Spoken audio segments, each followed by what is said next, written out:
আসসালামু আলাইকুম। Nahar kitchen blog নিয়ে চলে আসলাম আপনাদের মাঝে। আশা করি আপনারা ভালো আছেন, আমিও ভালো আছি আপনাদের দোয়া। আজকে একটা রেসিপি নিয়ে আসছি। রেসিপি বলতে আজকে আমি চিংড়ি ভাজি করবো। তো চিংড়ি ভাজিটা কীরকম করি আমি পুরো ভিডিওটা দেখতে তখন আর আমার সাথে তখন। তো চলেন আমি এখন কিচেনে চলে যাই। আমি কড়াইটা বসায় দিচ্ছি, তেলটা দিয়ে দিচ্ছি, পেঁয়াজটা দিয়ে দিচ্ছি। পেঁয়াজটা একটু হালকা একটু এগুলো ভাঙবো।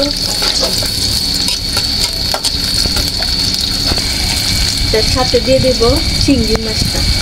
চিংড়ি মাছটা আজকে আমি ভাজি করবো। আমি গ্রামে গ্রামে গেছিলাম, আমার মামি দেখছিলাম এরকম করে মোটা মোটা করে চিংড়ি মাছ ভাজি করছিল। খুব খাস, খুব মজা। আমার মাছগুলো বেরোচ্ছে। আমি এরকম করে আমি আজকে রান্নাটা ভাঙবো মামির লাগা। আমি পেঁয়াজের সাথে চিংড়ি মাছটা দিয়ে দিচ্ছি। চিংড়ি মাছটা আমি একটু হালকা ভাজিয়ে নিই। আমার চিংড়ি মাছটা একটু হালকা ভাজিয়ে লাগছি। দিয়ে দেবো এক চামচ শুকনো মরিচের গুঁড়ো,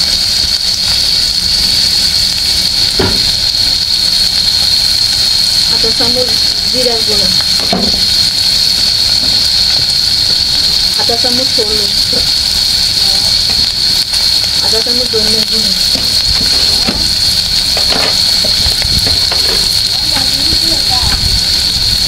সামান্য একটু রসুন বাটা।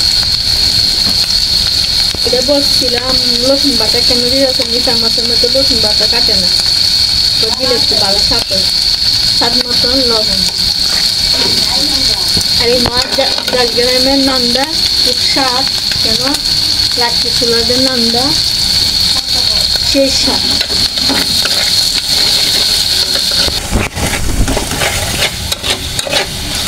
আমার চিংড়ি মাছটা কষানি হয়ে গেছে। এখন আমি ঢাকনাটা দিয়ে দিব।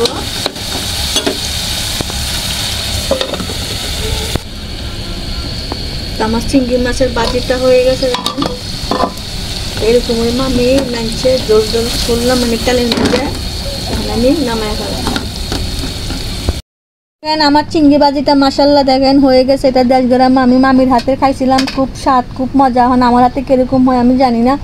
তো ভিডিওটা আপনারা ভালো লাগে বেশি বেশি করে লাইক করবেন আর শেয়ার করবেন, আর নতুন ভিডিও পাইবার জন্য আপডেট করবেন। এরকম করে আপনারা ট্রাই করবেন। এখন দেশগ্রামে তোমার দেশির তেইসা ডিমুলা এগুলা এখন মারে, এগুলা এখান তো দেশির তেইসা না, এখন হচ্ছে তোমার চিটাঙ্গে ইসা। তাহলে ভিডিওটা এখান তো। আসসালামু আলাইকুম।